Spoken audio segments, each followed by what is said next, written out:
Welcome back to another Lords of War hobby channel video. If you've been watching this week, you've already seen our how to paint faces video. So this is a bit of an extension of that. We'll do some bit more skin, covering sort of like the anatomy or different body parts here. So I've got my Berserker dude here, and I've already thrown my favorite flesh color for doing light skin, beige red as my base coat. You can get this in AK as well. And I've thrown on, I'll usually use like some sort of like purplish or reddish wash, and today I'm just using Magos Red, which is kind of a purpley reddy kind of tone. And I did dilute it a little bit with a little bit of medium, so like contrast maybe like about a 50-50, whatever your choice is. I like this stuff a lot, it's good. But the Vallejo stuff's good too. Okay, so that's where we're at right now. It's dried.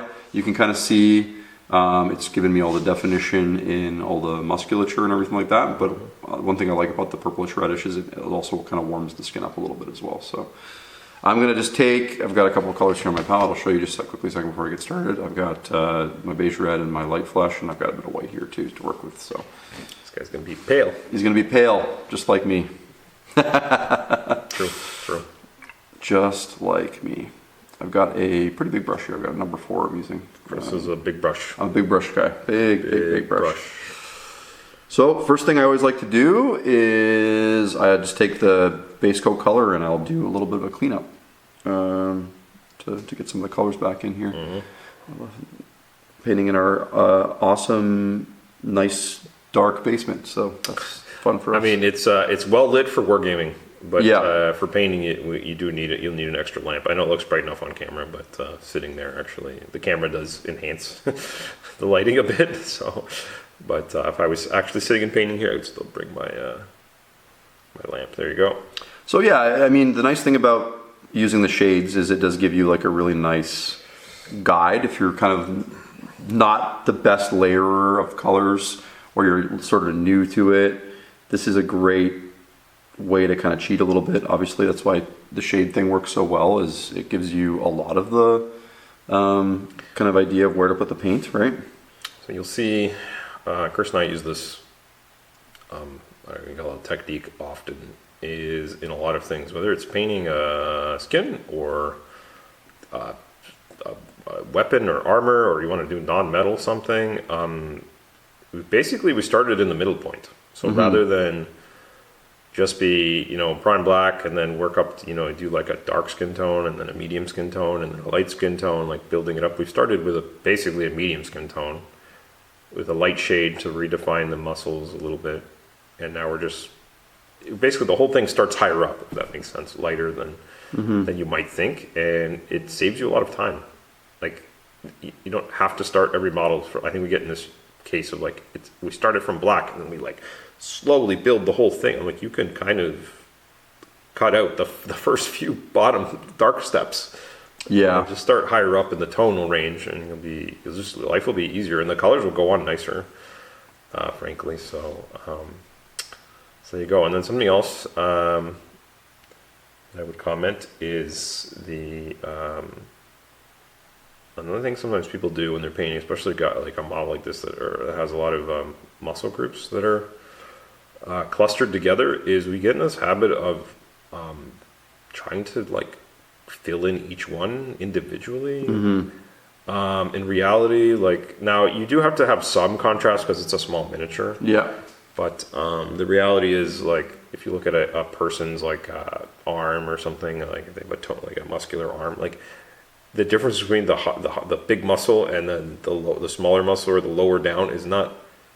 It's not like one is like so bright and the other is so dark. Right. Like, the difference is a lot smaller. So right, and even these like these individual segments in between muscles, we could also get carried away, like leaving them really drastically open, right? So so a lot of the time, I might even this one is kind of drastic just with the way the lighting is kind of set up. Yeah. But in a lot of cases, like I might even color in more in between the lines a bit more. The transition shouldn't be like the transition you have on those like rib muscles there is a lot more like what I'm talking about. That's more realistic, to be Right. honest, than the how dark in the armpit, for example. It's like so dark. It doesn't need to be Yeah. that big of a jump. I think we get a little too now again, because the mini's small. You do need it needs to be a little darker than in reality, because you need to create that shadow. But anyway, if you kind of want a little more realism, obviously do what you want, but a little more realism, then do away with the harsh. You're going to tell people to do what they want? That's crazy. I know. Can't give people that much I don't power. can't- So I've got my next mix here. We're going up. It's maybe about a 50-50 mix. Now, you probably want to take, when I was newer to painting and I was doing layering and stuff like that, I'm wiping off a lot of it on my brush to get the paint a bit more controllable here. When I was newer to painting, I would take smaller steps, so I wouldn't quite mix as much in. And the reason is I wasn't as good at thinning the paint down.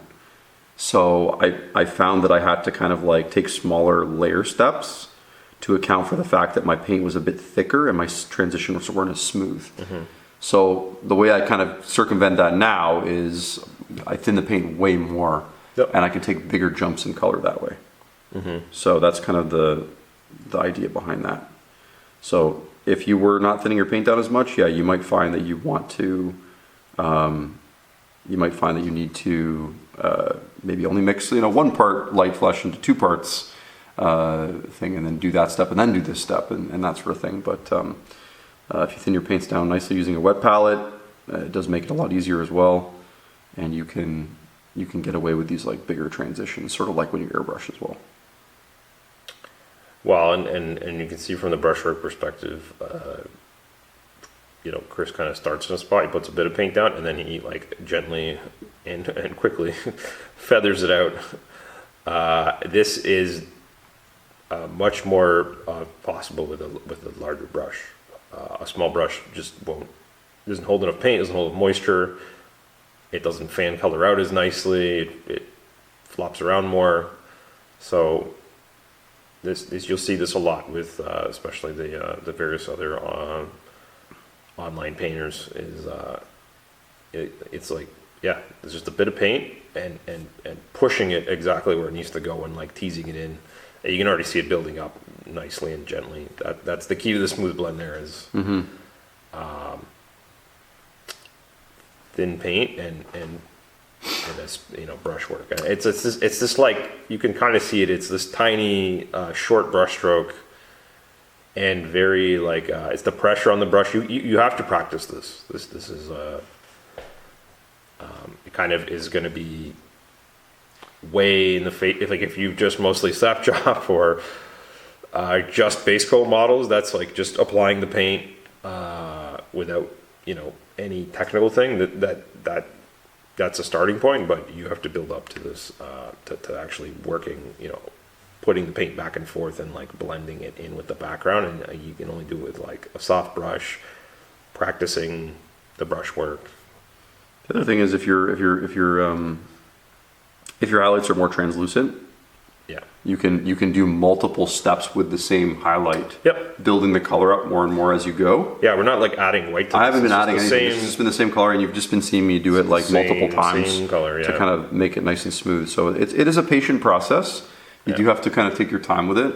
The first coat I kind of and then I kind of just keep going, and I kind of every time I go over it another time with the same tone, I am moving off a little bit. Moving upwards. You can see it in that I guess it's a forearm muscle above the elbow, and that arm closest to the axe head. Like you can see it from like the dark. It's and then he's left a bit of that darker shade, like between where the ribs go. I'm not even gonna pick out the bottom rib, and that's where you start to like make those decisions where you're like, okay, I'm not gonna highlight every part of of that miniature part, right? So so some people might be like content with this, like they might stop here. Sure. I'd be for quite frankly for infantry models like this, I probably would. I don't know that I'd even go further. I might shade it a bit more, take a bit of shade tone. add a bit more Another contrast. thing to add is, again, I keep stressing it, is this looks way lighter on camera than It does, yeah. in No, for reality, sure. because Yeah. in reality the model is, again, this big, and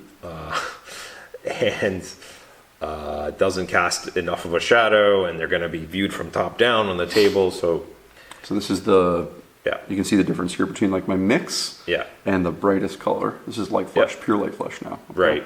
So it is picking it up way brighter on camera, just so you It's have an idea. super bright, yeah. So if I was to do another level here, I would just primarily focus on my kind of extreme points here, a little bit up here. Like, this is kind of the difference between necessarily show painting and like just whatever you want to call it, everyday, whatever, wargaming painting is. I generally, my advice to lots of people is like, yeah, just paint, like go a little brighter, because it will just pop more. Yeah. Just Yeah. like at a glance. Well, and often these steps take the least amount of time. The lighter Like you go, yes. so like this little bit of extra work I'm doing here. Because you're just putting in a few select spots. It's just a little touches like towards Yeah. like the top of the shoulders and maybe the top of the pectoral here. I'm just kind of defining a yeah, little bit more. Yeah, beautiful. It's great. That doesn't take very long, but to Jay's point, the effect from further away and on the table is so much more like it's those finishing touches like at both extremes, like whether you do that last little highlight with that really bright color that looks too bright but isn't, or that extra little bit of shade that you might do. Like I'm just going to do it for just teaching purposes here. I'm going to take a little bit of that rock brown color here, and you'll be able to see on my thumb how dark this is. Right, and you could even take a color like this, water down a bunch, and you could extra punch some of the shadows if you really wanted to, right? Like I can pick some spots here if I want to almost like add a bit more depth to certain areas. Like maybe I decide under the arm here should be in the shadow a bit more, right? And I might paint in a little bit And more again, of a shadow. Right? sometimes with these flesh tones, where these colors can be a bit desaturated, and you have to add a bit more like life to things. Right. Yeah. So, like I said, on a infantry miniature I'm doing for like a whole squad of guys, maybe I'm not doing all those steps, but like I said, it didn't take me very long. So no, you kind of have to pretty good, figure out actually. your. It took 12 minutes. You have to figure out what you're comfortable doing. Yeah, and this miniature's mostly flush too. So like, if that's the case on your miniature, you're gonna want to spend the time where you're gonna get the most bang, right? So, hopefully that was There you go. helpful. Yeah. So we'll do some more flush tones in the future. Let us know what you'd like to see. Definitely, we'll do some darker tones next time, just because I know a lot of people struggle with those ones, mostly because of naming conventions. I think within paint I don't know regions. which paints to buy. Yeah, GW is the only company I think that actually names dark flush colors.